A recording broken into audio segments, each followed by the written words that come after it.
영원한 게 뭐라고 8절에 말하고 있죠? 우리 하나님의 말씀이라 그러죠. 이 아래의 세상에 하나님의 영원한 그 초월과 묵시를 예표하고 상징하는 영원한 게 또 하나 있죠. 우리가 이 역사와 아래의 세상에서 이 영원한 거다 라고 말할 수밖에 없는 그 영원이 또 있죠. 그게 뭘까요? 있어요. 뒤에 가서. 오늘 이사야 33번째 시간으로요. 제목을 광야에서 외치는 자의 소리, 마음에 부어진 사랑이라는 제목으로 같이 말씀 상고하겠습니다. 드디어 이사야의 2부라고 할 수 있는 40장에 당도했습니다.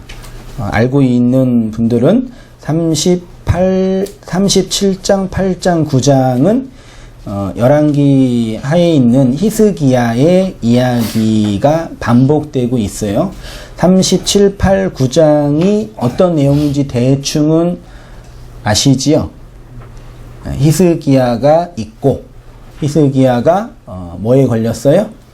병에 걸려서 이사야가 너는 죽고 살지 못하리라 라고 하나님의 말씀을 예언하여서 히스기야가 벽을 대고 하나님께 기도하고, 내가 성실과 진실로 그동안 당신께 드린 게 얼만데, 진짜 그렇게 얘기했어요. 한 게 얼만데 나를 벌써 죽이십니까? 나 좀 살려주세요 하니까 하나님이 15년 더 연장하게 하는 이야기가 있죠.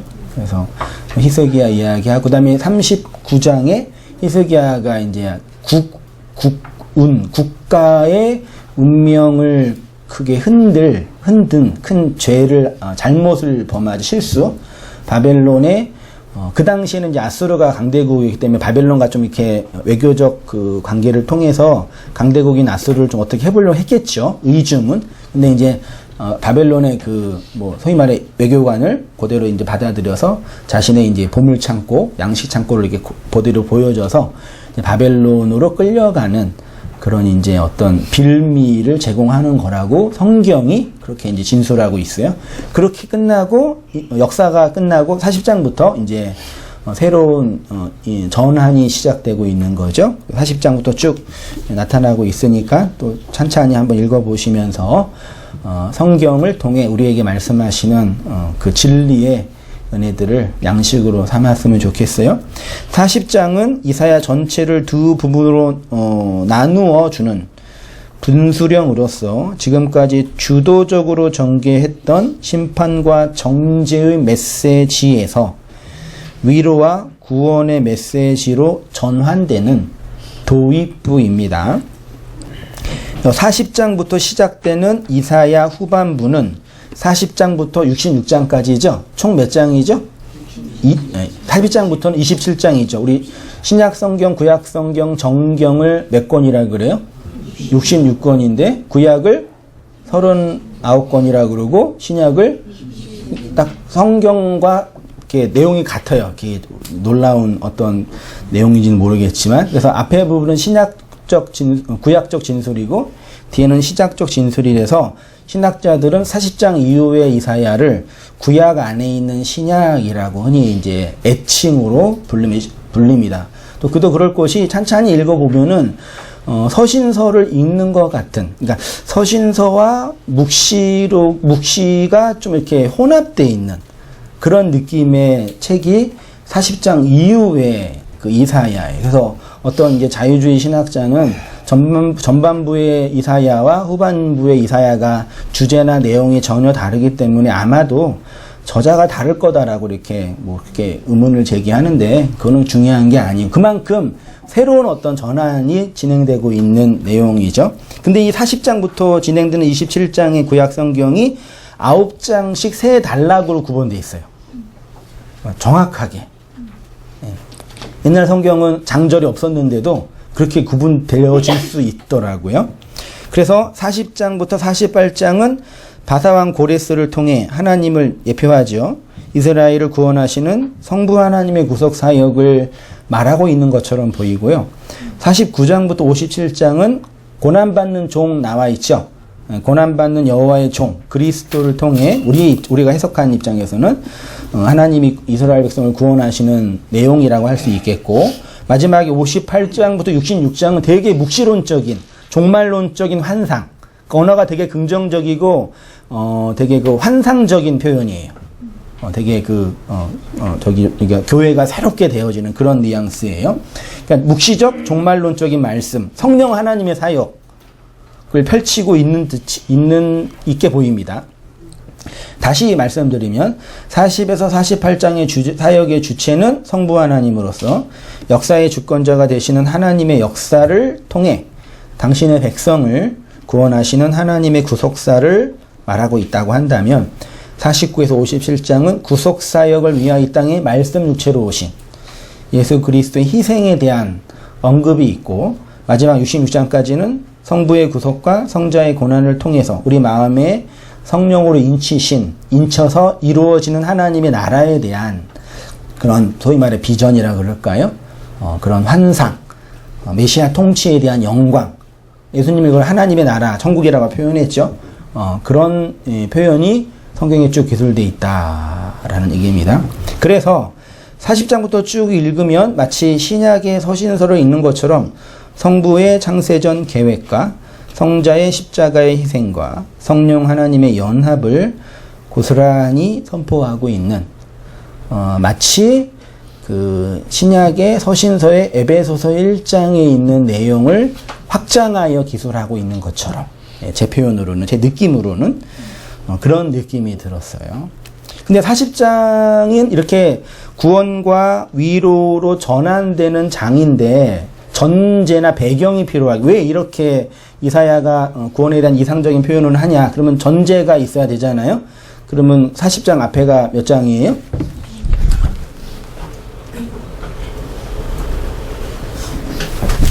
39장이죠. 39장에는 어떤 내용이 있다고 말씀드렸죠? 제가 39장 5절부터 잠깐 이렇게 편집을 했는데 같이 보겠습니다. 읽어보겠습니다. 시작. 이사야가 히스기야에게 이르되 왕은 만군의 여호와의 말씀을 들으소서. 보라, 날이 이르리라. 내 집에 있는 모든 소유와 내 조상들이 오늘날까지 쌓아둔 것이 모두 바벨론으로 옮긴 바 되고 남을 것이 없으리라. 여호와의 말이니라. 또 내게서 태어날 자손 중에 몇이 사로잡혀 바벨론 왕궁의 환관이 되리라 하셨나이다 하니, 히스기야가 이사야에게 이르되 당신이 이른바 여호와의 말씀이 좋소이다 하고, 또 이르시되 내 생전에는 평안과 견고함이 있으리로다. 좀 이사야가 되게 이기적이죠. 이사야가 네 자손들은 다 포로로 끌려가. 그러니까 히스기야가 뭐라 그래요? 그건 상관없고 나만 아니면 돼, 이런 느낌이죠. 그러면 안 되는데, 그래서 보니까 오늘 보니까요, 여호와의 말씀이 좋소이다 있죠. 이게 토부예요. 선, 하나님의 선이 이루어집니다. 그러니까 단지 감정적으로 나만 편한 이게 아니라 이 역사의 과정들을 통해 하나님의 선이 이루어집니다라는 그런 신학적인 진술이겠죠. 그렇게 봐야죠. 내 생정인 하나님의 진리와 그 샬롬이 완성될 거다라는 표현이라고 여겨집니다. 그러니까 40장의 배경은 이스라엘의 바벨론 포로가 이미 전제된 거죠. 그때부터 이제 묵시론적인 예언적 진술이 쭉 구원에 대한 얘기를 이제 진행하고 있는 거죠. 창세기에서 가장 중요한 전제가 선악과이죠. 선악과 먹으면 돼요, 안 돼요? 아니, 하나님이 말씀으로는 먹지 말라라고, 금단의 열매라고 하잖아요. 겉으로는 먹으면 안 되는 거였잖아요. 제 표현은 겉의 뜻으로는. 그렇죠? 바벨론 포로는 끌려가면 돼요, 안 되는 거예요? 안 되는 거죠. 어떻게 선민이 이방에 의해서 멸망을 당해요? 요거잖아요. 네. 사모님 온도 좀만 2도만 내려주세요. 네. 좀 덥네요, 저도. 근데 이제 선악과와 바벨론 포로가 이런 겉으로 나타나는 의미와 그 안에 서로 다른 거죠. 그래서 요거를 잘못 해석하면 신학적인 오해가 많이 있게 되는 거죠. 겉으로는 선악과는 먹으면 안 되는 금단의 열매인 건 분명하죠. 맞습니다. 바벨론 포로는 하나님의 구원 역사 속에서 이스라엘의 실패를 의미하는 거죠. 왜 그들이 끌려갔어요? 말씀을 순종하지 않았기 때문에. 이스라엘의 실패죠. 겉으로 드러날 때는. 그 이스라엘의 실패는 또 누구의 실패라고 말할 수 있어요? 그들을 택한 하나님의 실패인 거도 되지요.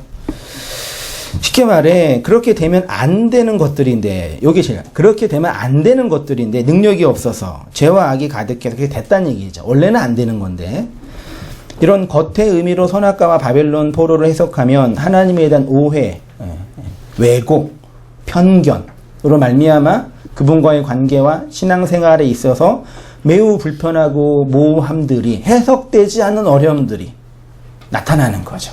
그런 증상을 우리가 실제로 신앙생활 하면서 많이 경험하죠. 설명되지 않는. 마음속에는 그게 아닌 것 같는데 그렇다고 하니까 그러는지 알고. 아무튼 이렇게 바벨론 포로 속에 있는 이스라엘을 향하여 하나님은 이사야에게 뭐라 그래요? 너희의 하나님이 이르시되 너희는 뭐라고요? 위로하라 위로하라 내 백성을 위로하라. 위로하다라는 단어가 히브리어로 나함이에요. 이 히브리어를 헬라어로 번역한 70인경은 나함을 메타노이아로 번역을 했어요. 메타노이아는 흔히 회개라고 번역을 하죠. 그도 그럴 것이 이 나함의 동의어가 슈브예요. 슈브는 뭔지 아시죠? 네. 그냥 단순하게 회개하다고 내용적 의미는 옛것을 부수고 새것으로 세운다라는 의미라 그랬잖아요. 나함, 위로가 된다는 얘기는 슈브, 회개하는 거예요. 다시 말해서 하나님이 당신의 백성을 위로한다라는 전제는 그들이 뭐 하는 거예요? 회개하는 거죠. 회개하지 않고는 하나님의 위로는 없는 거죠. 근데 이걸 우리가 오해하고 있는 게 여러분 흔히 말하는 위로라는 그 단어는 어떻게 이해돼요?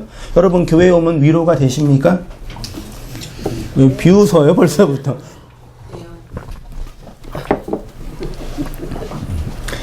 말씀을 들으면 위로가 되세요? 한상희 목사 얼굴을 보면 위로가 되세요? 뭐 저 얼굴 본다고 위로가 되는 거죠? 그러니까 우리가 말하는 일반적으로 말하는 위로는 심리적인, 감정적인 위로죠. 그러니까 감정과 심리를 무시하는 게 아니라 인간의 존재는 지정의라고 하고 지적인 부분, 감정적인 부분, 의지적인 부분이 전 인격 속에 있다. 흔히 이제 심리학에서 말하잖아요. 그게 틀리지 않은 표현이잖아요. 그래서 지식도 중요하고 의지도 중요하지만 감정도 매우 중요하고 실제로 이제 중요한 게 사람의 판단과 행동을 결정짓는 가장 중요한 것 중에 하나가 뭐예요? 감정이에요. 아무리 지적으로 해도 내 기분이 상하면 물건 사요, 안 사요? 안 사죠. 그래서 물건을 사러 갈 때 점원이나 직원이 물건을 사러 온 그 소비자한테 어떻게 해요? 친절하게 하죠. 또 사랑스러워서 그러는 거예요? 네. 친절하게 해서 그의 감정을 좋게 해야지 소비를 하니까. 그렇죠? 그래서 사람들이 돈을 쓸 때 기분이 좋은 거예요. 내가 뭐 된 거 같고, 최소한 거기에서는 왕이니까. 근데 그 심리를 또 어디에서 얻고 싶어 하는 거예요? 교회에서. 그게 뭐 나쁘다, 옳다가 아니라. 그래서 대부분의 종교인들이, 뭐 기독교인을 포함한 모든 종교인들이 그 종교에 귀의하고 혹은 개종해서 얻고 싶은 거는 마음의 평안이에요. 요거를 원하지 않는 종교인은 단 하나도 없어요. 심지어 종교학에서 분석할 때도 당신이 그 종교 생활하는 이유가 뭡니까? 라고 할 때 1순위는 뭐예요? 마음의 평안이에요. 그렇죠. 근데 그때 말하는 마음의 평안, 나함은, 슈브로 말미암는 나함이 아니라 감정적인 지지, 심리적인 위로예요. 그래서 교회 목사들이 뭘 잘해야 돼요? 사람들을 많이 끌어모으거나 이렇게 교회를 잘 운영하려면, 싹싹하게. 벌써 저 뒤에서 비우시네요, 저기서. 제가 부교육자들 힘들어하는 게 그거거든요. 그러니까, 대부분의 다른 게 동역자들은, 분목사나 동역자들은 그렇게 이렇게 성도들한테 친절하게 많이 이렇게 받아보셨죠? 신방 갈 때나 올 때나 되게 친절하게, 되게 배려 있게. 교회 가면 되게 이렇게 존중받고 위로가 되는 거죠.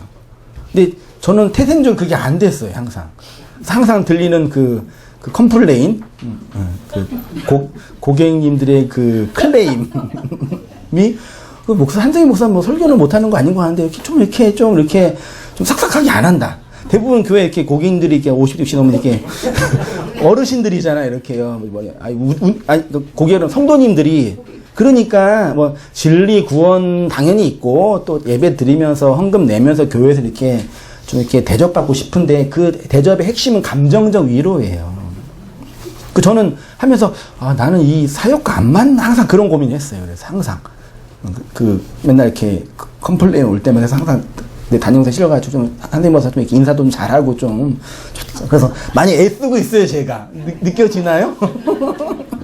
되게 이걸 그냥 외식이라 그러지 말고 되게 애쓰고 있는 거예요.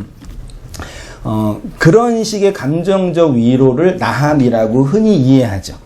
근데 본문이 말하는 나함은 그것과 아무 상관없습니다. 그렇다고 교회에서 막 감정적으로 막 대충 하고 막 기분 상하 그러면 안 돼요. 그건 우리가 기본적으로 지키는 어떤 보편적인 예의고 도니까 그거 자체가 구원의 문제는 아니니까. 아무튼 나함은 그런 인간적인 감정적인 지지 그것과 아무 상관없습니다. 아무 상관없다면 그렇지만 그런 영역이 아니라는 얘기죠. 왜냐하면 슈브와 동의어니까. 슈브는 기본적으로 부시는 거예요. 옛 것을 부시고 새 것이 세워지는 거예요. 그때 진정한 신적 위로가 임하는 거죠. 제 경험에서는 그래요. 제가 그런 구원 경험을 했기 때문에 제 안에 그런 유전자, 복음적 유전자가, 그러니까 그런 구원에 대한 유전자가 있기 때문에 사람들한테 그런 배를 못했던 부분도 있죠. 당연히 그러는 줄 알았지. 난 모든 성도님들은 다 그런 걸 기대하고 교회 오는 줄 알았어요. 저는 맨 처음부터 신앙생활 할 때. 왜 분위기가 되게 안 좋은데 좀. 근데 저는 그랬어요. 근데 성경을 보니까 그게 맞는 것 같아요. 그렇다고 막 뭐 예의 없게 막 그러는 건 또 문제가 있죠. 그건 사회 상황에 맞게 나이에 맞게 행동하면 되겠죠. 아무튼 요 하나님이 우리에게 주시는 신적인 위로는 우리의 마음의 변화, 회복과 관련되어 있죠. 실제로 나함은 구약에서 슈브로 동의어로 사용이 됐죠. 그러니까 위로하다의 다른 표현은 뭐라고요? 회개하다, 슈브된다, 슈브하다. 그래서 여호와 하나님이 이사야에게 너희 백성을 위로하라 해놓고 그들의 감정을 격려해 주라고 하지 않고 뭐라 그래요? 외치라 그러는 거예요. 말씀을 전하라 그러는 거예요. 하나님의 말씀이 선포되지 않고서는 어떠한 신적인 위로가 있을 수 없기 때문이겠죠. 2절 보세요. 어떻게 선포하라 그러냐면 너희는 예루살렘의 어디예요? 예루살렘이 마음이 있나요? 의인화된 거예요. 예루살렘에 있는 하나님의 백성, 이스라엘 백성의 마음에 닿도록 그것에게 외치라. 그들에게 외치라. 노역의 때가 끝났고 죄악이 사함 받았느니라. 그의 모든 죄로 말미암아 여호와의 손에서 벌을 배나 받았느니라 할지니라. 요거 전반부 2절 전반부를 원문으로 보니까 다바르 알 레브 예루샬라임이래요. 다바르는 말하다죠. 알은 전치사 어디에로고요. 레브는 뭐죠? 이거 되게 중요한 단어예요. 히브리어. 두 자음인데 레브인데 이게 마음이에요. 인간의 내면. 마음이 있어요, 없어요? 마음이 있어요, 없어요?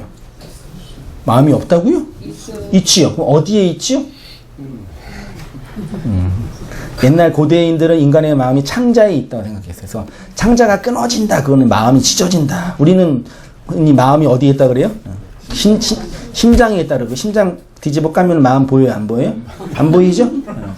그 현대 의학자들은 마음이 어디 있다 그래요? 뇌에 있다 그래요. 그래서 뇌가 마음이라고 현대 의학은, 현대 심리학은. 근데 뇌 까면 마음 있어요, 없어요? 없지요. 근데 뇌에 수많은 전기 신호가 있거든요. 호르몬이 있고 그런 신호 체계가 있어요. 근데 그게 마음을 연결을 감정 체계라 그러죠. 되게 복잡해 그거는요. 물리학적으로도요. 근데 현대 의학은 뇌가 마음이라고 생각해요. 그래서 뇌에 어떤 문제가 생기면 감정의 변화가 있죠. 실제로 내 앞에 있는 뇌가 전두엽이라고 그러죠. 전두엽이 사고 때문에 망가진 분은 되게 폭력적으로 변한다고 표현하죠. 그러니까 그런 부분도 일맥 그렇듯해요. 근데 알지 못하죠. 있지요. 저도 믿어요. 있지만 그게 정확하게 어디 있는지를 몰라요. 그렇죠? 그 정도까지만. 성경도 그렇게 마음이 있다고 표현하고 있죠. 근데 이제 하나님이 이스라엘 백성에게 이사야에게 마음애로 말씀을 전하라라고 했다는 걸 염두에 두면서 보세요. 이스라엘 백성의 마음을 향하여, 어디를 향하여? 마음을 향하여 선포하래요. 그러면 마음을 향해 선포한다, 마음을 향해 말한다라는 건 어떤 의미이냐. 그래서 오늘은 그러니까 이 마음 자체를 연구하는 학문을 심리학이라 그래요. 기독교는 인간의 마음 자체를 연구하는 부분은 아니죠. 근데 성경의 이 마음에 대한 내용이 엄청 중요해요. 무릇 지킬 만한 것보다 내 마음을 지키라. 생명의 근원이 이에서 남이라. 성을 파수하는 것보다 마음을 지키는 게 더 어렵다. 마음을 얻는 건 뭐 더 힘들다. 마음에 대한 걸 되게 많이 강조해요. 근데 이제 고대 시대 때 마음과 현대인들 심리학을 기초로 한 마음은 근본적으로 달라요. 그래서 같이 이제 현대 이 발전한 이 의학적인 기준에서 마음이라는 부분을 이렇게 성경으로 들어가면 되게 그러니까 성경이 심리학이 돼버리는 거죠, 그러면요. 그래서 이제 그런 문제에 대한 오해도 많이 있는데, 그러니까 아무튼 이 마음은 되게 중요해요. 그렇지만 정확하게 성경의 진술은 잘 몰라요. 그렇지만 중요하다고 말하고는 있네요. 우리 경험도 그렇죠. 그 마음이 중요한 거예요. 그러면 이제 마음 자체가 뭔지 우리가 분석하는 건 심리학이나 의학에서 하고, 오늘은 그 마음을 향해 말씀을 선포한다라고 하니 그게 뭐냐라고 한번 그런 측면으로 접근해 보도록 할게요. 구약에서 말하다, 그러니까 마음을 향해 말하다 그러잖아요. 말하다가 크게 아마르와 나바르라는 말이 있어요. 둘 다 그냥 말하다예요. 일반적으로 둘 다 같은 뜻인데, 아마르는 소리의 내용, 그러니까 다 그런 건 아니지만 헬라어도 말하다가 로고스와 흐레마, 레마가 있죠. 흔히 우리 책이 안에도 흔히 로고스는 밖에서 율법으로 이렇게 차소와 순서로 건네주는 것이라고 표현을 하고, 레마는 안에서 흘러가는 거라고 말하죠. 요 아마르와 다바르도 그래요. 다바르는 밖에서 사건과 내용과 정보로 주는 거라고 한다면, 아마르는 안에서 열매되어진 내용이라고 말씀드릴 수 있겠어요? 그렇게 보시면 돼요. 다 그렇다라고 말할 수 없지만, 그래서 이제 그래서 다바르의 뜻 중에 밖에 있는 사건을 표현할 때가 많이 있어요. 그러니까 여호와 하나님이 소리로 말하면, 다바르 하면 그 소리가 하나님의 내용, 구속사가 되죠. 암마르가 되죠. 이 다바르 단어를 제가 몇 번 말씀드렸는데, 이 다바르 세 개의 자음이죠. 다바르, 달렙, 베이트, 레시예요. 요거 앞에 맴이 있죠. 네모난 거. 요거 붙으면 뭐가 된다고요? 미드바르가 뭐라고요? 광야. 많이 말씀 나눴습니다. 그 광야가 뭐예요? 다바르의 장소, 내용. 이 다바르, 이게 맴이 젖도 돼요. 맘할 때 그 같은 음가인 듯해요. 가슴, 엄마의 가슴, 젖, 양식. 그 다바르는, 미드바르는 말씀이 떨어지는 곳이라고 해도 무난합니다. 말씀이 육시되는 구속사가 펼쳐지는 그곳이 어디라고요? 미드바르. 그게 어디예요? 한글로 광야. 그래서 선지자들이 다 어디에서 말씀 받았어요? 광야에서, 빈들에서, 아무도 없는 그곳에서 말씀을 받고 예언을 받고 하존을 경험했던 거죠. 이 광야를 스데반은 광야 교회라고 또 정리를 했어요. 원어로 이 광야 교회를 원어로 보면 광야 안의, 광야가 히브리어는 미드바르지만 헬라어로는 에레모스거든요. 그러니까 광야 안의 에클레시아예요. 에클레시아가 교회죠. 요거를 이제 분석해 보면 칼레오, 부르다, 이름 짓다, 초대하다. 부른다는 얘기는 밖에서 부르는 거죠. 그 존재 밖에서 부르는 거예요. 성민아 이렇게 밖에서 부르는 거죠. 요게 칼레오예요. 에크는 전치사 어디에로부터라는 뜻이고, 그러니까 에클레시아는 밖에서 불러. 왜 불러요? 데리고 오려고. 밖에서 불려. 밖에서 들리는 소리를 듣고 나온 자들. 요게 에클레시아예요. 정확한 구약의 내용이 어디에 있어요? 애굽에 살던 이스라엘 백성을 밖에서 불렀죠. 나와라 그랬죠. 그래서 어디로 나왔어요? 여기서 이제 되게 우리가 중요하게 봐야 돼요. 이스라엘 백성이 400년 동안 이렇게 살다가 모세를 통해서 하나님이 우리를 부르신데 어디로 데려가신다 그랬어요? 모세는 하나님이 너희를 아브라함의 언약을 기억하셔서 젖과 꿀이 흐르는 가나안 땅으로 인도할 거야. 그냥 가자 그랬잖아요. 물론 그 말도 안 듣고 억지로 왔지만 그 이스라엘 백성은 기본적인 전제는 애굽에서 나오면 어디 간지 안 거예요. 가나안인지 알았단 말이에요. 근데 나오니까 어디예요? 헐. 속은 거죠. 아니, 이스라엘 입장에서는, 그분들 입장에서는 광야는 그냥 지나가는 거고, 궁극적으로 가야 할 곳은 가나안이라는 이해를 했을 거 아니에요, 기본적으로. 우리 다 그러고 나온 거예요. 가나안에 들어갈 줄 알았는데, 나오니까 어디예요? 광야인 거죠. 할렐루야. 그래서 이제 그랬어요. 요 에클레시아가 구약으로 하면 소리가 다바르가 있는 광야 안으로 불려진 자. 그래서 광야 그 교회는 광야 교회예요. 가나안 교회 있어요, 없어요? 없어요. 모든 교회는 광야 교회예요. 그래서 모든 교회는 광야 안의 교회입니다. 다른 말로 광야로 불려진 자. 그러니까 광야는 우리가 빨리 도망치고 회피해야 할 곳이 아니라 우리에게 들린 그 소리가 사건이 되는 것을 경험하는 곳이 광야, 미드바르인 거죠. 또 미드바르의 사건을 기록한 책이 배 미드바르죠. 요 배 미드바르가 뭐라 그랬어요? 민수기고 그냥 번역을 하면 광야 안에서예요. 그러니까 민수기의 원래 제목은 뭐예요? 그냥 광야 안에서예요. 근데 그걸 우리가 민수는 뭐예요? 백성들의 수를 세는 거라서 영어 성경은 그거를 넘벌스라고 되어 있어요. 왜 히브리어 성경은 배 미드바를 광야 안에서로 했는데 왜 우리의 성경은 민수기가 됐을까요? 왜 그런지 아세요? 그때는 그랬는데 지금은 이렇게 됐잖아요. 그러면 그때 그랬고 지금 이렇게 됐다면 그 가운데 뭐가 일어난 거죠. 네. 가운데 이제 번역을 할 때 번역을 민수기로 한 거죠. 왜 넘버스로 번역했을까요?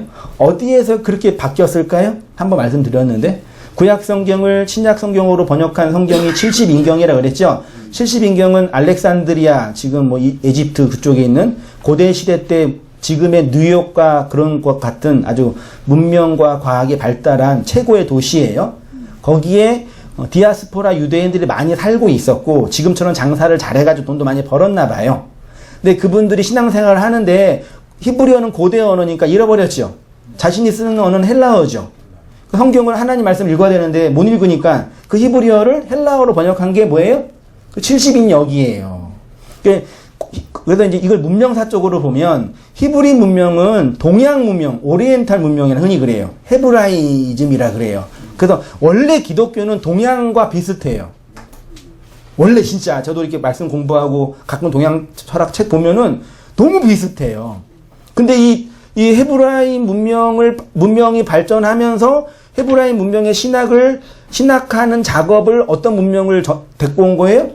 그리스 헬레니즘 문명을 갖고 온 거예요. 그래서 이 헤브라이즘 문명이 그리스 헬레니즘의 신역을 받아서 세워진 교회가 말하자면 이제 콘스탄틴 대제가 세운 그 서방 기독교예요.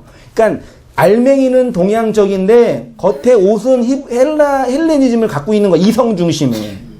그래서 그거를 그렇게 번역해 버려가지고 지금도 그렇게 우리가 그 민수기를 넘벌스로 입고 있는 거예요. 이게 그 하나만 그게 문제겠어요? 제목이 이 정도인데? 성경을 해석하고 그래서 어떤 분이 번역의 역사는 새로운 창조의 역사이기도 하지만 반역의 역사라고도 해요. 원전을 새롭게 창조한 것이기도 하지만 원전과 전혀 반대의 얘기를 할 수 있단 말이에요. 그래서 지금 우리가 지금 이렇게 묵시복음 이렇게 복음을 나누고 원문을 중심으로 말씀을 나누게 다른 차이가 있는 이유가 뭐냐면 수천 년 동안 기독교 문명 핵심 코어가 히브리 문명인데 그걸 헬레니즘으로 포장했다니까요. 이성 중심에 전 세계 이 지구에 있는 이 지금 강대국의 문명은 동양 문명이에요, 서양 문명이에요. 백인이 더 세잖아요. 철학도 그렇고 과학도 그렇고 그리고 그 관점으로 그리스를 해석하는 거예요. 그래서 이렇게 많은 해석학적인 어려움들을 겪는 거예요. 그런 부분이 있어요. 근데 말씀을 듣고 보다 보면은, 이런 부분에서 뭐 오류가 있겠구나라고 이해가 되는 거죠. 거기에 뭐 그 헤게모니도 붙여지고 권력도 붙여지고 인간의 욕망과 나라의 권력이 싸우는 부분도 붙여지면 이 기독교가 어떻게 되겠어요? 완전 이상한 짬뽕 종교가 되는 거죠. 그러니까 우리가 지금 믿고 있는 이 기독교는 고대 시대 때 아브라함부터 시작된 여호와의 영적인 그 본질의 종교에서 많이 빗나간 거죠. 진짜 많이. 그래서 가려면 많이 힘들어요, 진짜요. 해치고 가야 돼. 막 산 넘고 물 가다가, 이게 그 내용이구나. 근데 어떤 의미에서 되게 단순할 수 있어요. 그 문명사적으로는 그런 부분이 있습니다.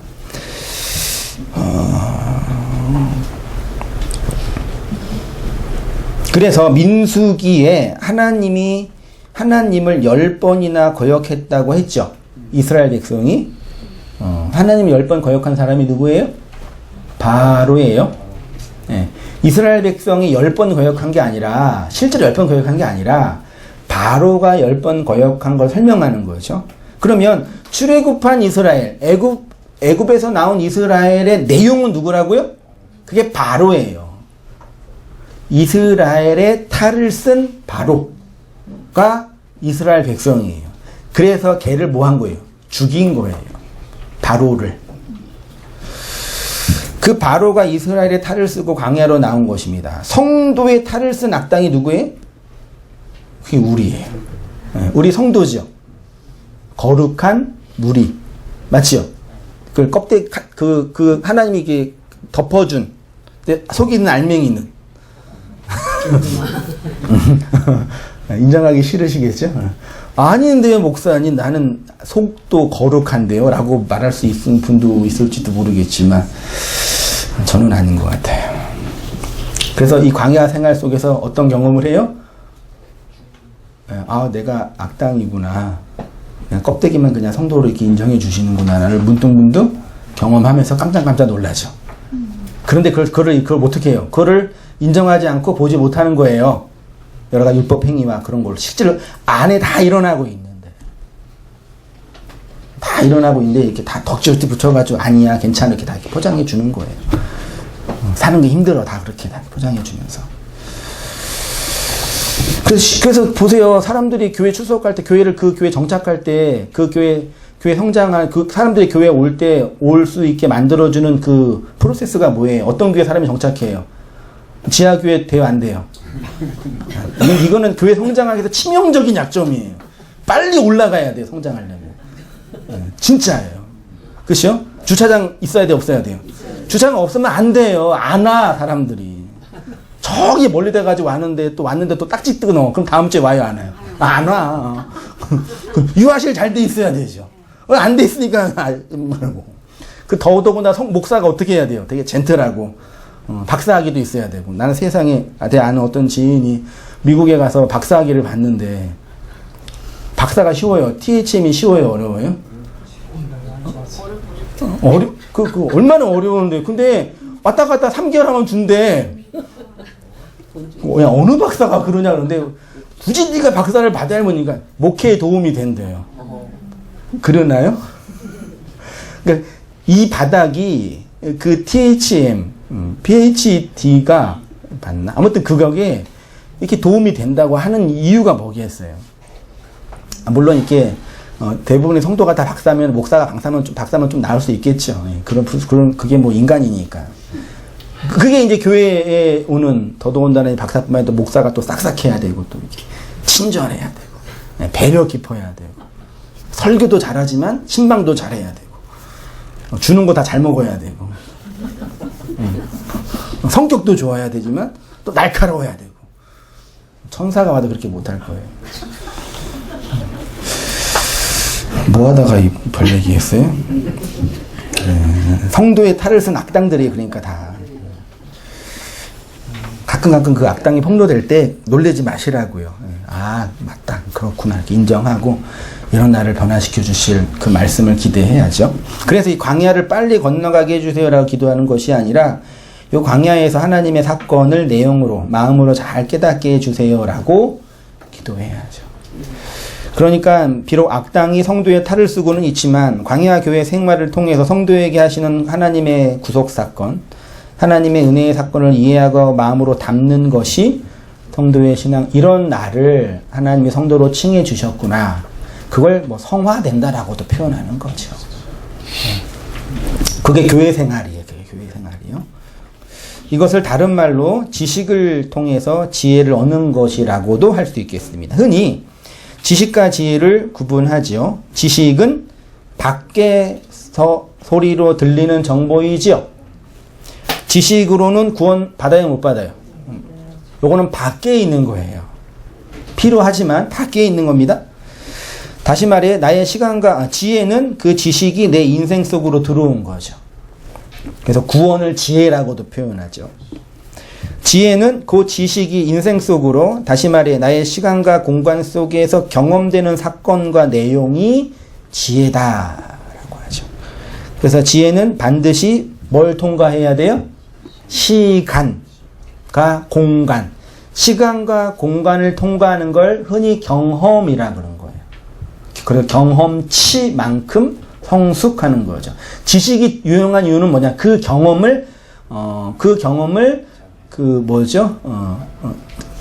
내가 하는 게 아니라 대신하는 걸 뭐라고? 대신 경험하죠. 미리 경험하는 거죠. 그러니까 실패를 덜 할 수 있죠. 지식이 있으면. 그래도 지식이 중요한 거죠. 자체는 아니지만 덜 하지. 그렇지만 또 실제로 하는 건 다르죠. 아무리 결혼 전에 남녀가 결혼 생활을 준비를 열심히 해도 결혼 자체는 또 다른 영역이잖아요. 그렇지만 공부는 해야죠. 알아야는 되겠죠. 그런 차원이겠죠. 그래서 지혜는 반드시 시간과 공간을 통과하여 경험해서 얻는 거예요. 다시 말하면 지식은 내 마음 밖에 있는 사건이고 지혜는 내 마음 안에 들어온 사건이라고 할 수 있겠습니다. 그래서 성경은 지식은 교만하게 하고 지혜는 구원을 준다고 하죠.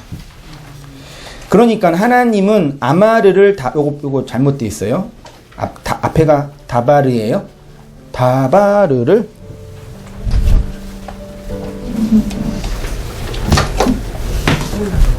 상철이가 전화했어?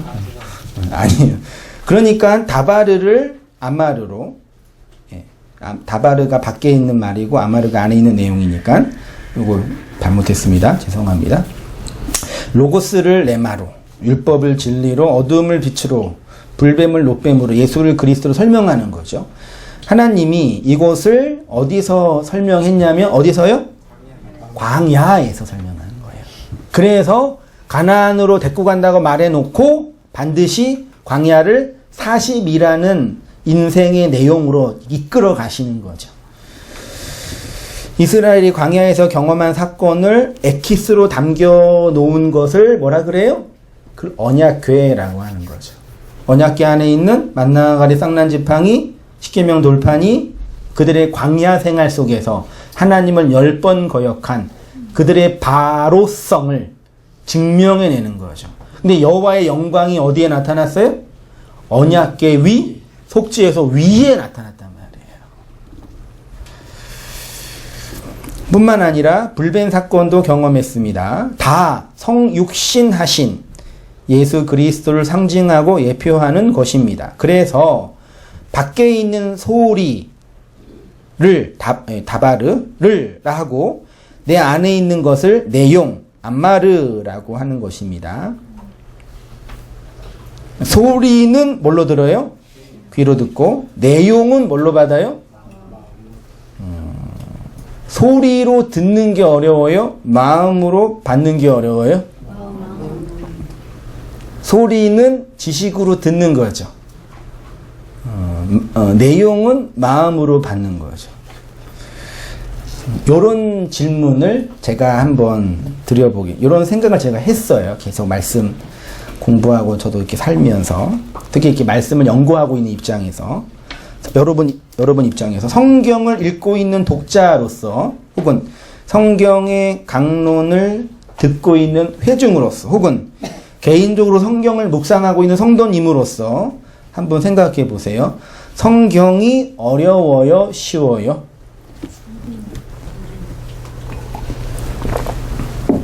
성경을 읽는 게 어려워요, 쉬워요?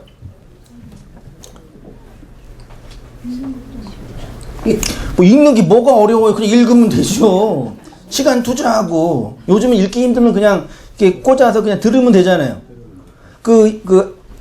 이사야가 66장이니까 쭉 들으면 듣는 성경으로만 4시간 정도 걸리거든요. 그걸 2배속으로 하면 2시간이면 대충 안 하면 빨리 들어가잖아요. 쭉 들으면 다 들을 수 있잖아요. 그거 읽는 거예요? 읽는 거지요. 밖에 소리로. 그 필요하지요. 시험 볼 때도 필요하고. 또 지식으로 알고 있으면 자랑도 할 수 있으니까 필요하죠. 근데 그건 읽는 거 아닌 것 같죠. 그렇죠? 그래서 그렇게 안 읽으시는 거잖아요. 아예 그냥 읽으시잖아요, 그냥. 어차피 내가 읽어도 율법으로 읽으니까. 맞아요. 우리 내면이 맞는 거죠. 성경이 가끔 원문을 공부하면서 느끼는 것이지만 왜 이렇게 어려울까? 언어를 보는 입장에서. 또 그거를 또 이렇게 그 원문을 또 얘기해야 되니까 오죽 어렵게 했어요. 반대를 한번 생각해 봤어요. 성경 언어가 나에게는 어렵지만 히브리어와 헬라어를 모국어로 사용하고 있는 분들에게는 어려워요, 쉬워요? 그분들이 헬라어를 모국어로 사용하고 있는 분들이 헬라어 성경을 읽으면 쉽게 읽어요, 안 읽어요? 읽지요. 히브리어를 모국어로 사용하고 있는 분들이 히브리어 성경 읽으면 쉽게 읽을까요? 어렵게 읽을까요? 아주 쉽게 읽지요. 맞잖아요. 근데 이제 문제는 뭐예요? 히브리어, 헬라어를 모국어로 사용하는 분들이 우리가 한글 성경을 사용하는 것처럼 쉽게 이해할 수는 있지만 또 이해 못한단 말이죠. 그러면 헬라어와 히브리어를 모국어로 사용하는 분들은 정말 성경의 진의를 이해할까요? 그건 다른 문제죠. 모국어로 원어를 보는 것과 사전 보면서 이렇게 겨우겨우 찾아서 이렇게 막 보는 거랑 이건 다른 영역이란 말이에요. 진의를 이해하는 측면에서는. 오히려 어떤 의미에서는 히브리어를 공부한 어떤 학자, 가끔 이렇게 인터넷 보면 이렇게 진짜 우리나라에도 히브리어 학과도 있고 또 이스라엘 가서 히브리어 전공하 가지고 박사학위 바꾼 분도 계셔요. 그런 분들이 이렇게 히브리어 강의하시거든요. 잘하죠. 근데 답답해서 못 듣겠어, 어느 때는. 그러니까 히브리어 자체를 잘 강의하시는데 그 안에 있는 내용은 하나도 모르는 것 같아요. 물론 제가 공부는 해야 되니까 강의는 들을 수 있죠. 근데 그 안에 내용은 하나도 교만일 수 있겠지만 제가 뭐라는 건 아닌 것 같다. 그런 느낌이 들 때가 있단 말이에요. 그래서 문자를 공부는 해야 되는데 그 안에 있는 내용은 문자를 모국어로 갖고 있는 것도 다른 영역이란 말이죠. 여러분 다 동의하시죠? 우리만큼도 진리를 이해 못해요. 심지어 히브리어를 모국어로 사용했던 구약 성경을 보관하고 지켜왔던 분들이 누구예요? 유대인들, 원래 히브리인이지만 유대교를 믿고 있는 분들, 유대교인들이잖아요. 그분들이 성경을 보관한 열정을 보면은요, 어마어마해요. 그러니까 가족, 자손 대대로 성경 필사하고, 보관하고, 번역하고. 근데 그분들이 예수를 죽였단 말이에요. 아니, 가족 내대로, 역사 대대로 성경을 필사하고 이렇게 귀하게 보관했어요. 성경의 실체이신 예수 그리스도가 왔는데, 요거의 실체인 그분이 왔는데 요거를 치겠다고 요 분을 뭔 거예요? 죽인 거예요. 유대인들이요. 그러니까 물건은 배송만 한 거예요. 저도 물건 배송하는데 상자에 담아서 배송하잖아요. 안에 내용이 뭔지 알아요, 몰라요? 그냥 물건만 주는 거예요. 번호인들은 주는 거예요. 안에 있는 내용은 아무것도 모르는 거죠. 마치 그분들이 택배기사가 된 거죠. 히브리어 택배기사. 이렇게 보내서 전달만 한 거죠, 역사적으로. 근데 그 안에 있는 내용은 그는 다른 영역이란 말이죠. 제가 이 말씀을 왜 드리냐면 진리를 이해하고 그리스도를 믿는 것은 언어의 이해나 지식의 영역이 아니다. 물론 지식이라는 과정은 반드시 필요합니다. 소리라는 방언이라는 소리는 반드시 필요해. 어떻게 소리 없이 아시겠죠? 돼요? 내가 해도 웃기네. 안 되잖아요. 반드시 이렇게 소리가 가야 되잖아요. 근데 그 소리 자체는 아무런 의미도 없단 말이에요. 그러니까 이게 히브리어 헬라어를 막 열심히 공부하는 분들의 이 오류가 여기에도 나타날 수 있단 말이에요. 정말 중요해요. 왜냐하면 워낙 번역의 오류가 너무 많이 있으니까. 그렇지만 그거 자체가 그 문자 자체는 아무런 의미가 없는 거죠, 사실은요. 그러니까 진리를 이해하고 그리스도를 믿는 것은 언어와 지식의 과정은 될 수 있지만 그 자체가 중요한 게 아닙니다. 한번 생각해 보십시오. 수천 년 전의 문서인 성경이 그렇게 힘들고 어렵게 해석해야 하고 연구해야지만 이해될 수 있는 책이라면 누가 성경을, 진리를 이해하고 구원받을 수 있겠습니까? 저 원어 공부할 때 많은 분들이 그런 질문 했어요. 아니, 목사님 이렇게 성경을 원어로만 봐야 되면 구원받을 수 있다고 한다면 그럼 한글 성경 보니까 하는 분들은 구원받을 수 있어요? 없어요?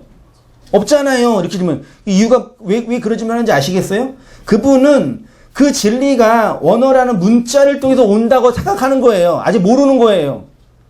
이거 공부해야 되지만 그 진리는 내 안에 내용으로 들어오는 거라니까요. 또 고대 시대는 거의 대부분의 사람들이 문맹이었죠. 한번 톡 까놓고 생각해 보세요. 5,000년 전에 6,000년 전에 문자를 주셨는데 그때 그 문자는 다 뭐였어요?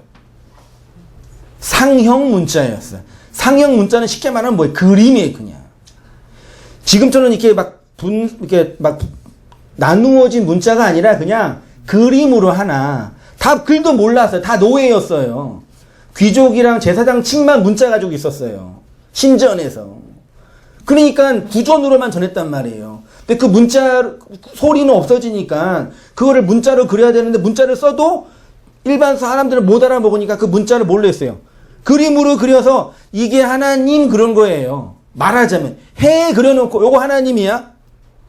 달 그려놓고 요거는 죄야? 말하자면 촛불 그려놓고 요거는 하나님의 능력이야? 그렇게 가르친 거예요. 그래서 초기 기독교 성교에서 카톨릭 성교에서 초대교회가 이방으로 복음을 전할 때 대부분 다 문맹이었으니까 뭘로 전했겠어요? 그냥 그림 그리고 요 그림 그리고 예수님 십자가 죽었어. 말하자면 까만색 그리고 너 죄인? 그렇게 했단 말이에요. 말이 안 통하는데. 그렇게 했는데 나중에 이게 뭐가 돼요? 우상이 되는 거지. 그게 성상숭배 그래서 나온 거예요. 문자를 모르니까. 그래서 우상숭배에서 벗어나려면 글이 읽혀져야 돼요. 글이 읽어서 사람들이 이 글을 통해서 소통이 돼야지 우상숭배에서 벗어나요. 대부분 다 우상숭배하는 분들 보세요. 문자에 대한 해석과 이해가 있어요, 없어요? 없어요. 그냥 자기가 원하는 그 신, 예수님이든 하나님이든 부처님이든 그거 모시고 섬기면 되는 거예요. 그래서 이제 문자가 이렇게 많이 이렇게 발전되고 고대 문서가 드러나고 성경의 사전이 어마어마하게 이렇게 나와. 지금 제가 영어를 잘 못해서 그렇지 영어만 알면은요 그 세계 유수의 그 학자들이 만들어 놓은 신학사전이 어마어마해요. 다 들어가서 지금 다 인터넷이니까 다 들어가서 돈 좀만 내고 오면은 다 나와요. 그게 다 공부할 수 있단 말이에요. 근데 안 하죠. 안 한다. 제가 히브리어 그 사전 CD 있거든요. 그 CD로 보잖아요. 두세 개 그 프로그램을 보는데 어떤 분이 그 CD 그거 나이 드신 분인데 이제 CD 컴퓨터가 좀 불편하시니까 그 CD가 책으로 안 나왔냐고 그러니까 책으로 하면 한 500건 되는데 진짜예요. 근데 그 CD에 다 있단 말이에요. 그 어마어마한 지식의 분량이 있단 말이에요. 그래서 하나님이 진리를 알고 그리스도를 믿기 위해서 밖의 소리를 들어야 했습니다. 그래서 하나님은 언제나 외치는 자를 항상 보낸 거죠. 외치는 자를. 심지어 외치는 자가 없으면, 밖에서 외치는 자가 없으면 우리가 살고 있는 이 세상, 산천초목, 삼라만상이 하나님의 그 진리를 선포하고 있죠. 맞잖아요. 그 인간 사상의학이나 이렇게 그 자연의학 공부하는 분들 얘기 들어보면은 놀라워요. 그리고 우리 양심도 그 진리를 말하고 있잖아요. 인간의 양심도. 그래서 하나님을 믿지 않는 자는 하나님을 거역하는 자라니까요. 진짜요. 왜 많은 사람들이 그리스도를 안 믿고 교회를 안 다녀요? 물어보면 목사들 하는 꼴 보니까 비기 싫어. 목사만 있으니까 성도들이 너무 탐욕이 가득해. 걔네들 보니까 교회 다니기 싫어. 이거 핑계예요. 여러분 목사가 착하고 좋으니까 교회 오시는 거예요? 성도들이 되게 너무 이렇게 선량하고 예쁘시니까 교회 오시는 거냐고요. 물론 나쁘면 안 되겠지만 우리 안에 양식으로 들어온 그 진리가 있으니까 된 거죠. 그분들은 그게 없는 것에 대한 반증을 하는 거예요. 그렇다고 우리가 막 살아도 된다 그런 뜻은 아닙니다. 잘못한 건 잘못했다는 걸 하고 고쳐야죠. 그렇지만 아무리 다 고치고 아무리 착하게 살고 법 없이 살 수 있는 사람들이 있다고 하더라도 안 믿을 인간들은 안 믿는단 말이에요. 그리고 그거는 하나님의 큰 제약이에요. 하나님은 의도적으로 거역한 죄라니까요. 우리의 내면과 양심과 자연이 그 초월자신 하나님을 이렇게 증언하고 있는데 내가 잘 몰라도 있을 것 같아. 너 안 생길까?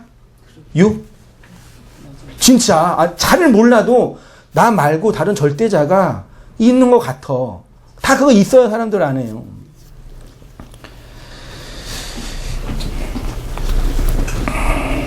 그런데 거의 대부분의 사람들은 그 핵심을 못 알아먹죠. 왜 그러냐 이게. 지식이 없어서요? 외침이 없어서요? 정보가 없어서요? 밖에 있는 정보와 소리가 없어서가 아니라 뭐의 문제라고요? 마음의 문제예요. 개 마음, 금 마음, 저 마음, 내 마음. 그러니까 중요한 것은 밖의 소리가 아니라 내 마음의 소리입니다. 그러면 목사님, 그럼 마음만 잘하면 구원받을 수 있겠네요. 그쵸?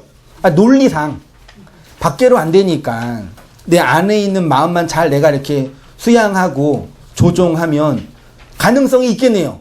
맞지요? 그래서 그렇게 발전한 게 종교예요. 인간의 자력으로 구원받겠다라는 교리. 근데 성경이 인간의 마음을 뭐라 그래요? 만물보다 거짓되고 부패한 것이 인간의 소망이 없는 거예요. 그러니까 밖에도 안 되고 안에 있는 마음도 안 되는 게 성경이 선포하고 있는 내용이란 말이에요. 그 성경은 인간의 마음에 대해 이미 절망하고 있습니다. 그러니까 진짜 어려운 것은 밖에 있는 지식이 아니라 안에 있는 내 마음이죠. 지식이 어려워요? 마음이 어려워요?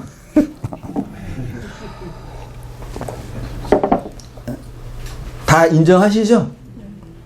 지식이, 그러니까, 왜 하나님 왜 이렇게 구원을 어렵게 했을까라는 그 질문 속에는 그냥 마음이 아니라 그냥 내가 마음이고 요걸로 구원받을 수 있다면 USB 카드 만들고 구원 만들어 놓고 딱 집어넣으면은 미래는 그 될 거야 아마.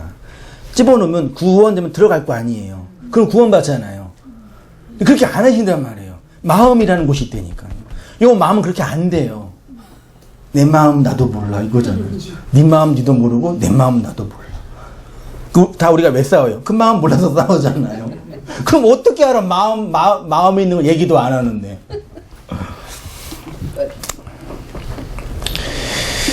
아무리 선명하고 분명한 지식이 있다고 하더라도 자신의 그 마음이 그 지식과 하나 되는 연합이 없으면 밖에서 들리는 소리는 이해될 수 없는 방언이에요. 그 방언해야 돼요? 안 해야 돼요? 랄랄라 쎄쎄쎄 그런 건 방언도 아니고 그건 이상한 그 소리고요. 그런 말도 안 되는 얘기고. 성경이 말하는 방언은 이렇게 말하는 거예요. 이렇게 제가요. 이게 안 되잖아요. 그러니까 말해야 되잖아요. 이게 다 방언으로 외국어로 들리는 거예요. 그 바울이 방언하는 걸 금하지 말라 그랬잖아요. 말을 많이 해야지 말씀이 증거되니까. 그렇지만 방언보다 더 중요한 게 뭐예요? 예언하라 그러잖아요. 그 예언이 뭔지 아시죠? 미래를 내다보는 예언은 성경이 말하는 예언 아닙니다. 진리를 말하는 거, 설교를 하는 거, 계시된 성경의 진리를 설명하는 걸 예언이라 그러는 거예요. 그래서 모든 사람이 예언하기를 원한다고 표현하잖아요. 그 예언되지 않으면 들어오지 않는 거니까. 그러니까 방언은 밖에서 들리는 소리예요. 제가 말하는 거 다 뭐예요? 방언. 여러분이 또 나눌 때 말하는 거 다 뭐예요? 그 다 우리가 무슨 얘기예요? 누구 얘기예요? 자기 얘기하는 거예요. 여러분 절대 누군가가 내 얘기를 잘 들을 거라고 생각하지 마세요. 다 자기 얘기해요.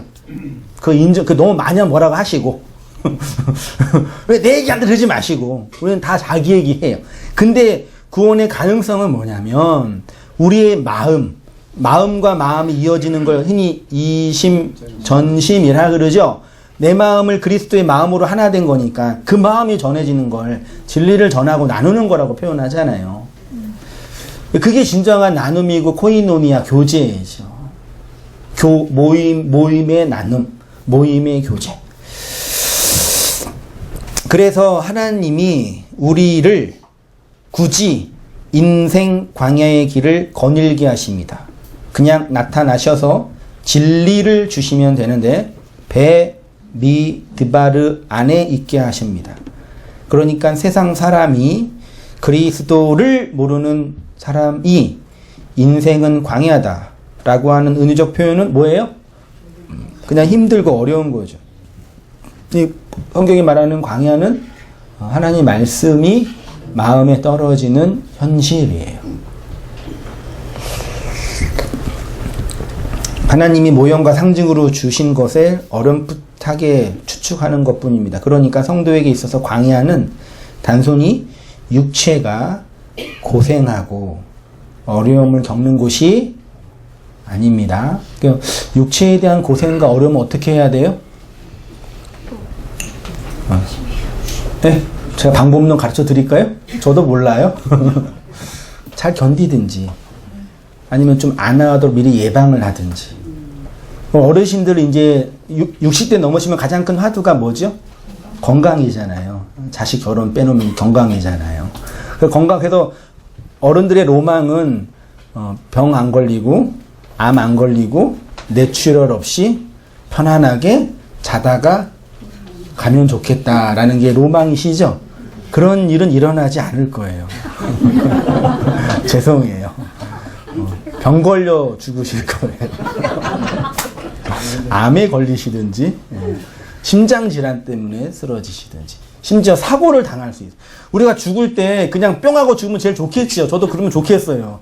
그렇게 안 죽어요. 병 들어서 죽어요. 대부분 다.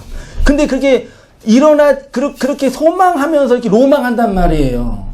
청년들이 로또 기대하는 것처럼. 로또는 될 수는 있죠. 될 수는 있는데 거의 안 일어나지 않죠.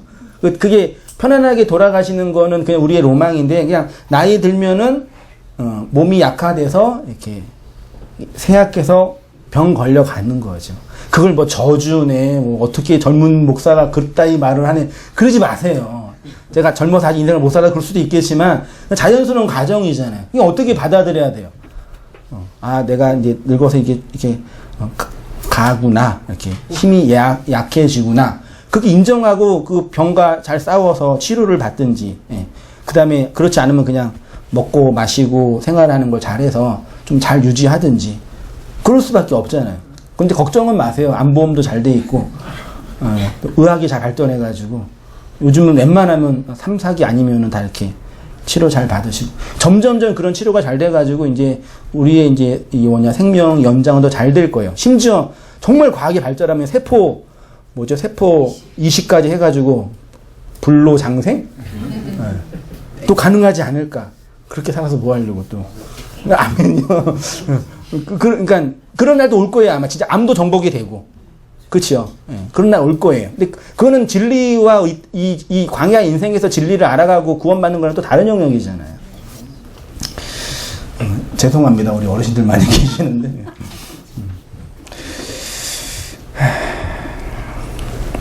어디 읽다가 그 얘기했죠? 성도에게 있어서는 광야는 단순히 육체가 고생하는 어려움을 겪는 곳이 아닙니다. 성도에게 있어서 광야는 신약으로 말하면 그리스도 안, 성령 안입니다. 영이고 말이고 생명이니까, 영이 말이고 생명이니까 그 말씀 안에 있는 것이죠. 그래서 위로가 뭐라고요? 슈브예요.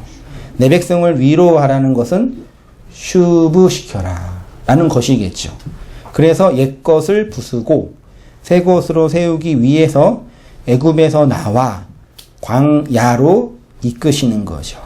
이사야는 애굽에서 광야의 여정을 가나안에서 바벨론의 여정으로 다시 똑같은 얘기예요. 그러니까 3절 이하 이렇게 외치라 그러죠. 같이 한번 읽어보겠습니다. 시작. 외치는 자의 소리여 이르되 너희는 광야에서 여호와의 길을 예비하라. 사막에서 우리 하나님의 대로를 평탄하게 하라. 골짜기마다 도두어지며 산마다 언덕마다 낮아지며 구르지 아니한 곳이 평탄하게 되며 험한 곳이 평지가 될 것이요 여호와의 영광이 나타나고 모든 육체가 그것을 함께 보리라. 이는 여호와의 입이 말씀하셨느니라. 말하는 자의 소리여 이르되 외치라. 대답하되 내가 무엇이라 외치리까 하니 이르되 모든 육체는 풀이요 그의 모든 아름다움은 들의 꽃과 같으니 풀은 마르고 꽃이 시듬은 여호와의 기운이 그 위에 붐이라. 이 백성은 실로 풀이로다. 풀은 마르고 꽃은 시드나 우리 하나님의 말씀은 영원한 게 뭐라고요? 말씀이라고 표현하고 있어요. 그러면 그 영원을 담을 수 있는 말씀이, 그러니까 영원한 말씀이 담겨지려면 담겨진 그 그릇은 뭐 해야 돼요? 영원해야죠. 맞죠? 그러면 이 땅에 영원한 게 뭐예요? 초월적인 거 말고 이 아래의 세상에 영원한 게. 그게 인간의 마음이에요. 설명해 드릴게요. 인생은 말씀의 씨가 떨어져 열매를 내기 위해 자라는 나무이며 생명을 잉태하여 인고의 시간을 지내는 자궁입니다. 이것이 인간의 마음 안에서 일어나는 말씀 사건이죠. 그래서 성경은 인간의 마음을 뭐라 그래요? 무저갱, 헬라어로는 아비소스거든요. 이 아비소스의 뜻은 보면은 밑바닥이 없는, 끝이 없는이에요. 그걸 한글로 한자로 무저갱이라 그러죠. 무저갱은 되게 부정적인 뉘앙스죠. 그러니까 끝이 없이 떨어져도 끝이 없는 그 구덩이잖아요. 이 아래로 내려오는 구덩이를 이게 아래로 내려가면 되게 부정적이니까 요거를 옆으로 해보세요. 그럼 좀 긍정적이죠. 위로 해보세요. 어우 더 긍정적이죠. 같잖아요. 내려가나 올라가나. 위로 끝없이 올라가는 거. 인간의 욕망이 끝이 있어요, 없어요? 없어요. 채워도 없어요. 그러니까 이게 나쁘다 이게 아니라 뭘 담기 위해 그릇을 주신 거예요. 봐라, 너의 그 영원한 게 있잖아. 근데 그 영혼을 너희들은 뭘로 쓰고 있어? 네 욕망으로 쓰고 있잖아. 근데 내가 영원한 걸 줄게. 그게 자신으로 설명된 말씀이잖아요. 끝이 없다는 것은 부정적인 의미도 아니고 긍정적인 의미도 아닙니다. 인간의 욕망이 끝이 없는 것처럼 하나님의 사랑도 끝이 없습니다. 그래서 하나님의 사랑이 마음에 부어지는 것을 뭐라 그래요? 구원이라 그래요. 바울이 어떻게 표현하면 성령으로 말미암아 하나님의 사랑이 우리 마음에 뭐하마 됐다고요? 부어진 바 됐다 그랬단 말이에요. 또 고린도 전서에는 뭐라고 표현했냐면은 그리스도와의 연합에 대해서 아까 표현을 안 했는데 중요한 말씀인데 어디에 있죠? 고린도전서 2장 16절에 죄송해요. 3페이지로 가시면 잠깐 가셔서 각주 10번을 아래에 좀 보세요. 고린도전서 2장 16절에 누가 주의 마음을 알아서 주를 가르치겠냐 그랬죠? 여기 주는 주님을 가르친다는 얘기가 아니죠. 주는 뭐예요? 그리스도죠. 누가 그리스도를 가르치겠느냐? 이 세상에 밖의 말로 그리스도를 가르치는 사람은 누구예요? 한성민 목사? 없어요. 그리스도의 말씀을 가르칠 수 있는 존재는 성령 하나님이잖아요. 그리고 뭐라 그래? 그러나 우리가 그리스도의 마음을 뭐 했대요? 요 가졌다가 에코인데 코이노니아 기억나세요? 코이노니아와 에코가 동의어로 사용돼요. 놀라워요. 코이노니아는 교제하다, 연합하다잖아요. 나누다. 우리가 그리스도의 마음을 코이노니아하고 있다. 그래서 복음은 성찬 안의 코이노니아로 전하는 거예요. 가르쳐서 사람을 변화시켜서 교훈시켜서 바꾸는 게 아니라 그래서 목사가 가르치는 목사가 그러니까 오늘날 목사는 가르치는 자가 아니라 이게 중매장이라 그걸 영매라 그러죠. 신과 인간을 가운데 있는 사람을 시체말로 뭐라 그래요? 무당이라 그러죠. 나쁜 얘기가 아니라요. 그 고대 시대는 무당이 다 힘이 셌어요. 그걸 제사장이라고 번역한 거고요. 목사가 무당이에요? 어떤 분은 양복 입은 무당이라고 표현을 했는데, 그래서 그 무당들이 기분 나빠하시기도 하지만, 무당이 아니에요. 아니에요. 그쵸? 근데 그거를 이제 좋은 말로 뭐라 그래요? 성직자. 성직자. 그러니까 뭐냐면, 이 성직자, 제사자, 이런 개념이 뭐냐면, 내가 사람들, 하나님과 인간 사이 가운데 껴가지고 사람들한테 이렇게 그리스도를 전할 수 있다라는 그런 위치에 있다고 생각하는 거예요. 근데 목회자가 요 생각만 좀 버리면 좀 더 자유롭게 복음 전할 수 있을 것 같아요. 내가 사람들을 잘 이렇게 가르쳐서 이렇게 싸바싸바 해가지고 교회를 이렇게 모을 수는 있겠죠. 근데 그거는 그리스도를 전하는 거 다른 영역이잖아요. 가르치는 게 아니라 그리스도와 연합된 코이노니한 그 존재로 말씀을 전하는 거예요. 그러면 하나님이 계시잖아요. 하나님 있잖아요, 제가요. 성령 하나님이 역사하신다면서요, 성경에. 근데 왜 그걸 못 믿어? 자기가 막 가르쳐서 막 어떻게 하려고 자꾸 이렇게. 그러니까 잘하면 자기 사람 만드는 거예요. 제자 훈련 잘해가지고 자기 사람, 자기 교회 사람. 그래서 교회는 성장할 수 있겠죠. 그게 하나님 나라 무슨 상관이 있어요? 노후에 도움이 될 수는 있겠지만 하나님 나라 무슨 상관이 있냐고 그게요. 그러니까 똑같잖아요. 이게 목사님들 하는 것이랑 사회 일반 직원들 하는 거 똑같잖아요. 다른 게 있나요? 뭐 똑같이 한 게 나쁘다고 할 필요는 없겠지만. 그러니까 내가 사람들을 잘 이렇게 설득하고 가르쳐서 이렇게 내 무리를 만들겠다는 그 욕심은 좀 버리고, 물론 이제 거기서 또 돈 문제도 나오고 여러 가지 나오니까 어려운 부분이 있긴 있는데 좀 버리고 그 진리 안에서 한 사람의 존재로 말씀을 공부도 했고, 또 그래도 최소한 성도보다 많이 알잖아요. 공부했으니까. 공부할 시간도 있고 잘 전해서 그 진리로 듣는 사람들을 세워가고, 그래서 맞으면 또 같이 교제도 하고 또 무리도 세우고, 그러면 더 낫지 않을까? 라는 이렇게 목회학적인 그런 우리 현실에 필요한 그런 목회론이 필요하지 않을까라는 고민도 해보게 되는데, 다시 들어와서 딴 얘기했네요. 인간의 욕망이 끝이 없다라는 것처럼 하나님의 사랑도 끝이 없습니다. 그쵸? 그 끝없는 사랑이 우리를 부르시는 거예요. 우리를 끌고 가시는 거예요. 그게 위로죠. 그래서 하나님의 사랑이 마음에 부어지는 것을 구원이라고 합니다. 끝없는 자신의 욕망을 따라 살아가는 것을 지옥이라고 그러고요. 채워도 끝이 없는. 그래서 그 욕망하는 자아가 악이 다툼하는 게 이 지옥이잖아요. 개싸움이라고 그러죠. 그 마음에 하나님의 사랑이 부어진 자들이 천국이라는 거예요. 풀은 마르고 꽃은 시들지만 우리 하나님의 말씀은 영원히 서지요. 구원은 외치는 자의 소리를 통해 마음의 위로를 얻어 돌이킨 자들이 하나님의 영원, 하나님의 영원을 또 사랑이라고 표현해요. 영원 속으로 함몰돼 가는 거죠. 그래서 조금씩 나의 육체는 어떻게 하나하나 벗겨지고 죽어가죠. 나이 듬이 죽어가는 거잖아요. 세포가 죽어가고 세포가 약해지고 하나하나 죽어가서 어느 시간이 되면 실제로 육체도 죽고, 그 존재처럼 이렇게 존재가 하나님께 함몰해 가는 거죠.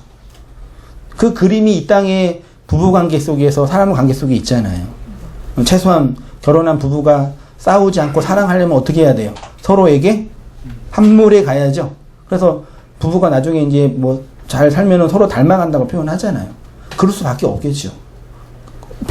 설명해 주는 거잖아요. 우리가 그 진리로 하나님께로 함몰해 가는 거, 죽어가는, 그게 우리가 흔히 아는 뭐 다나토스의 죽음, 진리 안에서의 말씀으로의 죽음이라고 하고, 그 실체가 내 육체 안에서 경험되고 있잖아요. 이 육체 속에서 죽어가고 있고 병들어가고 있고. 그러면 그 말씀과 내용 속에서도 그 내용이 경험되어 있잖아요. 아, 이렇게 내가 하나님의 그 사랑 속으로 함몰돼 가고 있구나. 여전히 나는 악당이고 바로이지만 하나님 그 말씀 끌고 가고 있구나. 그 말씀들을 확인하고, 그게 하나님의 위로이고 나음인 거죠. 제 말 맞죠? 성도는 이렇게 하나님의 영원한 사랑 속으로 함몰되어 가는 자들입니다. 그러니까 이 땅에서 경험되는 인생의 그 내용들 속에서 일비하지 마시고 하나님의 그 영원 속으로 함몰되는 나함의 위로를 얻으시는 모든 성도님 되시기를 축원드립니다. 네, 기도하겠습니다.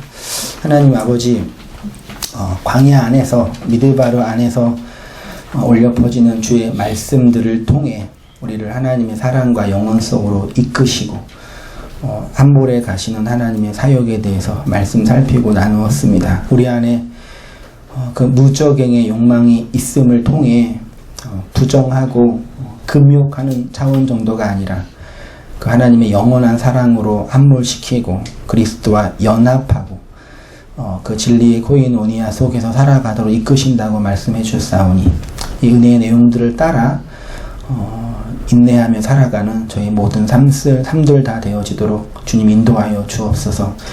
육체 안에서 경험되는 고난들, 아픔들, 아쉬움들, 과정들 속에서 우리가 낭망할 때도 있지만 하늘의 그 초월의 은혜들을 담고 지나가는 과정 속에서 위로를 얻으며 그 하늘의 신령한 복으로 살아가는 저희 모든 삶들 되어지도록 아버지 인도하여 주시옵소서. 예수님의 이름으로 기도합니다. 아멘. 아멘. 네, 특별히 전하는 말씀은 없고요. 금요일날 계속 성경 공부하고 있으니까요. 네, 시간 되시는 분들은 참석해 주시고 또 많이 더 들어주시고 그랬으면 좋겠습니다. 네, 다 함께 일어나셔서 찬양하고 지금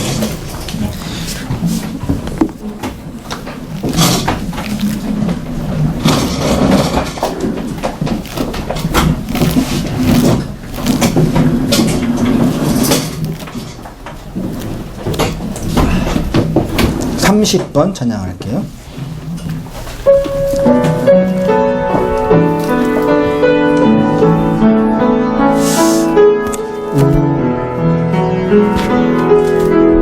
우리가 하나 되는 것 그리스도만 결국 남게 되는 것 창세전에 계획하신 하나님의 목적만 드러나는 것 나 혼자서 주님을 아는 것은 하나님 계획이 아니며 교회로서 주님을 아는 것이 하나님의 열정이라네. 우리의 교제 안에 흘러넘치는 하나님 영광 놀라워라. 우리 하나됨으로 드러나시는 하나님의 보화 하나님의 비밀 그 한 번 더 할게요. 우리가 하나 되는 것 우리가 하나 되는 것 그리스도만 결국 남게 되는 것 창세전에 계획하신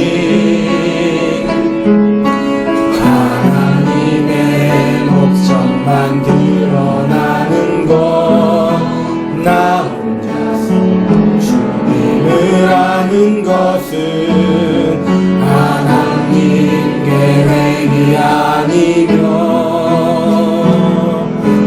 교회로서 주님을 아는 것이 하나님의 열정이라네. 우리의 교제 안에 흘러넘치는 하나님 영광 놀라워라. 우리 하나됨으로 드러나시는 하나님의 여호와 하나님의 비밀 그리스도. 이제는 우리 주 예수 그리스도의 은혜와 하나님 아버지의 크신 사랑과 성령 하나님의 역사하심이 우리 사랑하는 모든 성도님들의 삶 속에 지금부터 영원까지 함께 있을지어다. 아멘.